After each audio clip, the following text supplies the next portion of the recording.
New episodes of Beyond the Gates return after Monday's classic installment. On Tuesday, November 11th, Kat and Eva finally collide in a showdown that has been simmering for months. In other news, Haley sets her sights on a fully qualified single man, a move that may ultimately push Eva over the edge. This is war. The months-long rivalry between Kat and Eva explodes into a fiery confrontation that could change everything between the half-sisters. A Haley's unexpected side quest.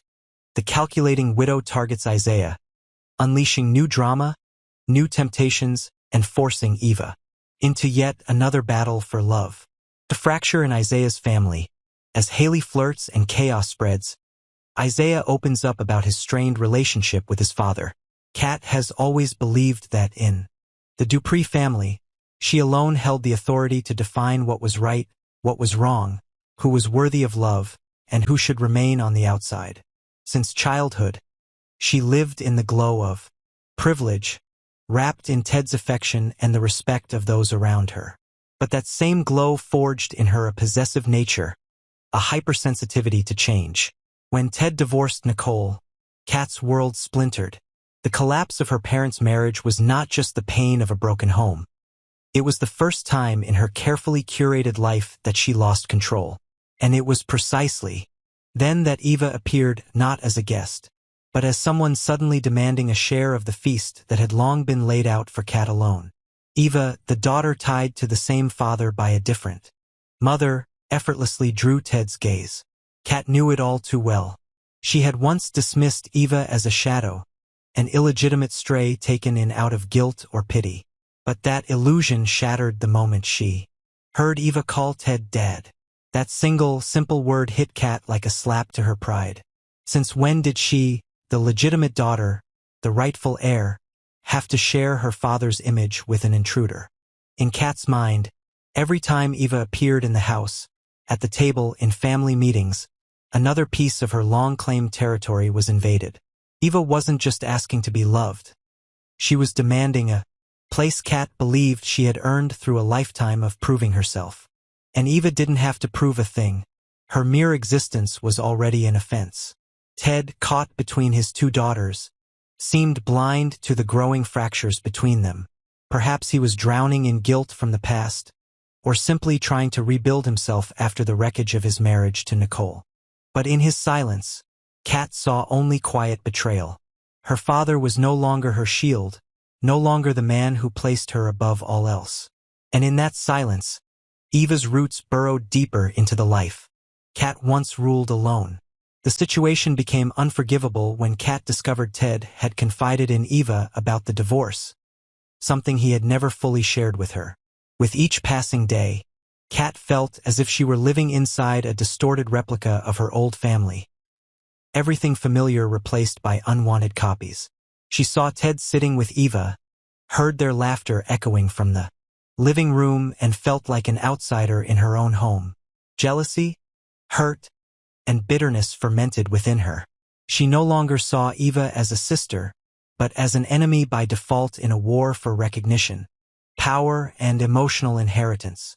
On that fateful Tuesday, when Chelsea and Tomas tried to soften the tension with a few words of mediation, Kat crossed the last line of restraint.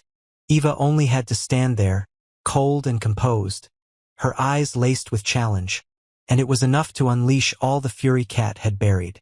Chelsea believed they could play peacemaker, but she and Tomas had gravely underestimated the flames burning beneath the surface.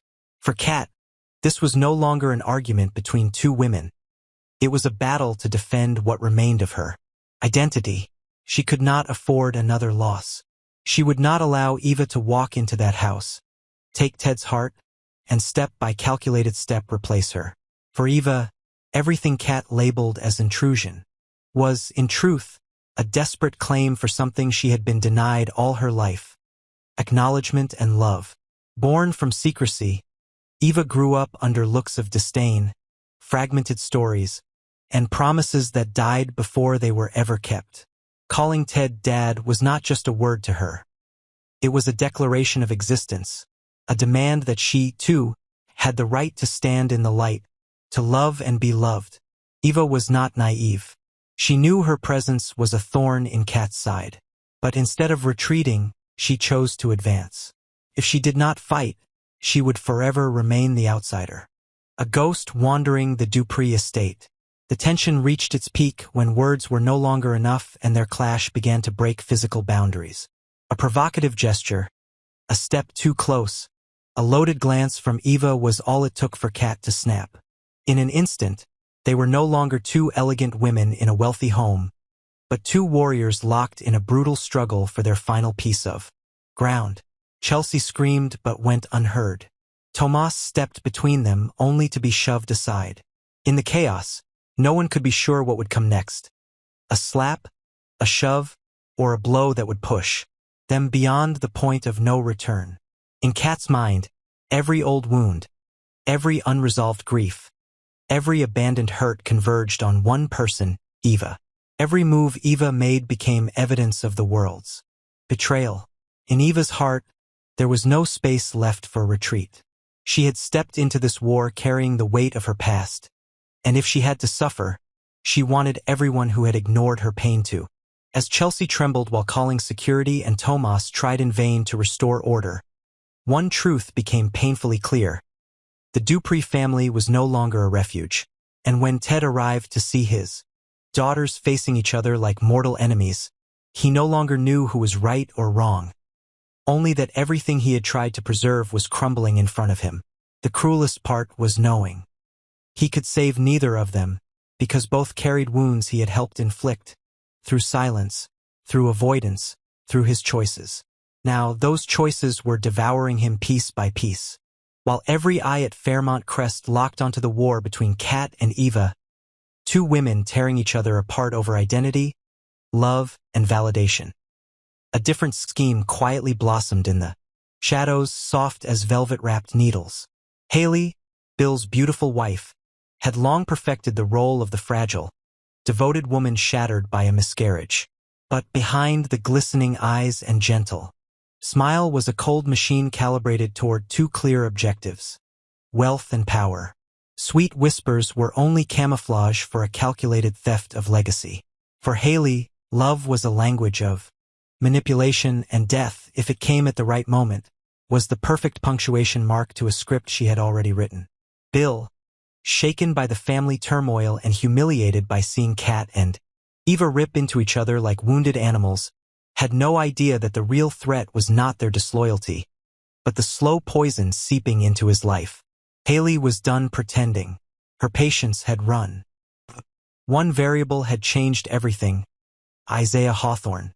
The arrival of Jacob's sharp, magnetic younger brother cut straight through the blueprint of power Haley had so carefully drawn. In her eyes, Isaiah was the ideal fusion of male allure and rising dominance. He did not carry Bill's doubts or the weary cynicism of a man who had broken too many times. In Isaiah, Haley smelled opportunity, a new beginning, a higher rung, a gateway to a far greater kingdom. But to walk through that gate, Bill's body would likely have to be left behind. With her signature chill, Haley did not see that as a problem. Timing was the only concern. Not too early to raise suspicion, not too late to miss her chance with Isaiah. She accelerated the plan. Sedatives slipped artfully into his morning coffee, into his daily supplements. She studied his reactions like a scientist observing a test subject. At the same time, she sculpted herself into the perfect woman around.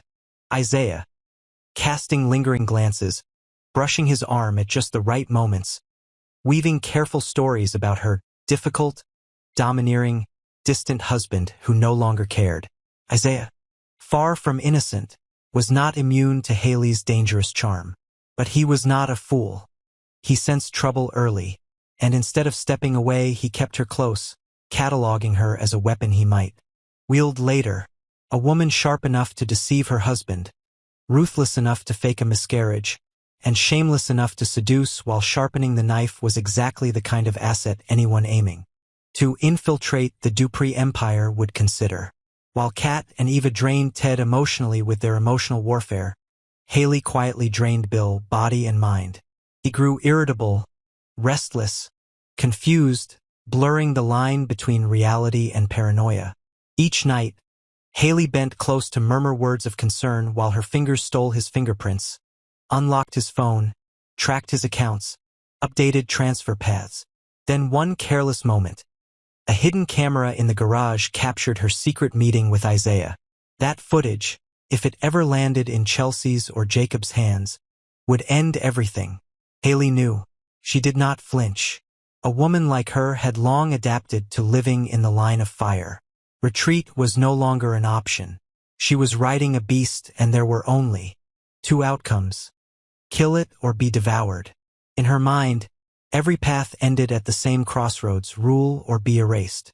So she pressed forward, layering fresh strokes onto her blood-stained plan, nudging Isaiah to doubt Bill, leaking forged whispers of shady deals, manufacturing symptoms so Bill would believe a stroke was imminent. At the same time, Isaiah, playing his own private game, used Haley to probe deeper into Dupree's secrets.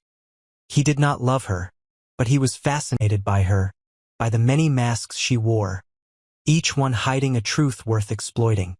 In a world where everyone wore a mask, the one who dared not remove it was often the most dangerous. To him, Haley might be that person or the trap designed to test him. Either way, he had never been one to walk away from a challenge. Isaiah had never imagined that returning to his old town would unleash a storm vicious enough to tear down every wall he had built. The worn streets, familiar houses, the neighborhood, frozen in memory, now closed in on him with unresolved ghosts. Above all was the looming presence of his father, Elon Hawthorne, former sheriff, a shadow that weighed down every step. Something in Elon's eyes, in his refusal to meet his gaze, convinced Isaiah that his father was hiding something monstrous.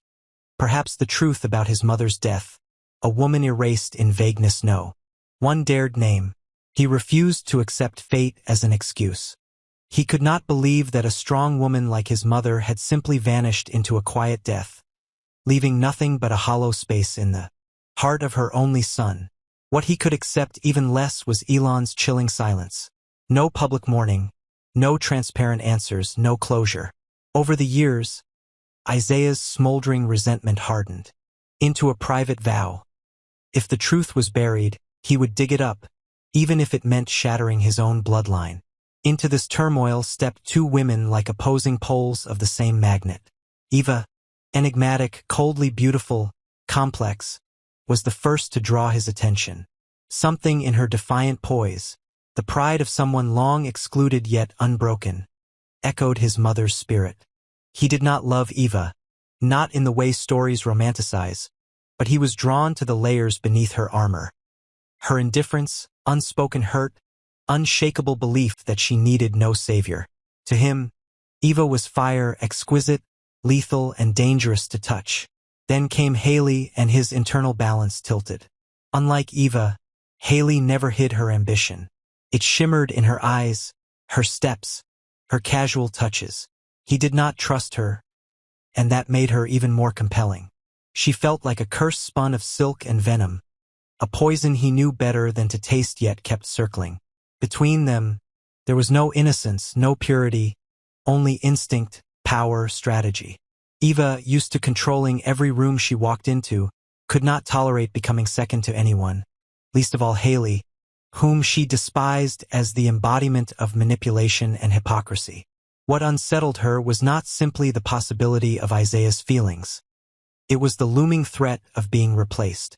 Sleepless nights were not born from romance, but from the memory of Isaiah's gaze drifting toward Haley, of their unexplained disappearances, of the faint, knowing smile Haley wore when passing her, as if silently proclaiming victory. Eva's jealousy did not scream. It smoldered. She watched, tracked, counted glances, touches, absences, and as she did, she slipped deeper into a nameless psychological va. She no longer knew whether she wanted Isaiah for love, or merely refused to surrender him as a symbol of her own dominance. Haley, who had never been willing to share the spotlight, began to see Eva as a threat to be removed. To her, Eva was a relic of a sentimental world, all raw feeling and wounded pride, inefficient and dangerous. Isaiah's true value lay not in romance but in access, Through him, she could dig into the Hawthorne archives, the secrets surrounding his mother's death, the assets waiting to be claimed. Amid all of this, another quiet battle unfolded in the home Smitty and Martin once believed unshakable. It was not as loud as Kat and Eva's destruction, not as venomous as Haley's whispers, not as dark as Isaiah's hatred for Elon. But it cut deeper, straight into what should have been simple, the love for their child. And because it seemed simple, they never saw how easily it could unravel everything. Martin, shaped by a strict upbringing, believed discipline was essential to forming character. He trusted schedules, rules, lines that must not be crossed. In his view, if a child was not taught self-control early, the world would teach it later with far more cruelty. Smitty, bearing scars from being misunderstood by his own parents, saw it differently. To him, love meant listening, holding a child, through fear, accepting rebellion and mistakes. He believed in eyes and emotions, in letting a child choose their own path even if it strayed from expectations. Once their differences completed each other, Martin set structure, Smitty softened the edges. Martin drew the frame, Smitty left a door open. But as the world around them shook, as their family was dragged into relentless conflicts, and their child became entangled in whispers and judgment, those small differences cracked into something harsher. Martin began to resent Smitty's gentleness as indulgence. Smitty bristled at Martin's rigidity, feeling that their child was being treated like a project instead of a person. Silent dinners, glances instead of conversations, arguments stretching into the night, no longer to solve problems but to prove the other wrong. The breaking point came with one crucial decision: whether to move their youngest, who had grown withdrawn under the weight of gossip, circulating through the gated community, to a stricter school. Martin wanted the transfer, convinced that tougher standards would prevent their child from becoming another casualty of chaotic adults. Smitty wanted stability, fearing that uprooting would deepen the wounds. He argued for therapy, empathy, understanding. Neither would bend. In the long silences that followed, both wondered when they had stopped facing the same direction. Maybe living in a world built on secrets, where love was constantly entangled with control, had quietly turned them against each other. Maybe once rules were weaponized, love itself had been torn apart. Martin buried himself in work. Smitty spent nights sitting quietly in their child's room, as if his presence could compensate for everything left unsaid between them. Both knew, deep down, that if they failed to reconcile, their child, unable to choose which parent was right, would become the true casualty of their private war. A wound with no visible bruises, no raised voices, but a fracture that could last a lifetime. As night fell over Fairmont Crest and lights dimmed one by one, the sound of Martin's and Smitty's footsteps echoed from opposite ends of the hallway, two parallel lines moving forward without ever touching. And in the space between them stood their child, the only one who fully felt the chill, settling over a house that had once been filled with laughter.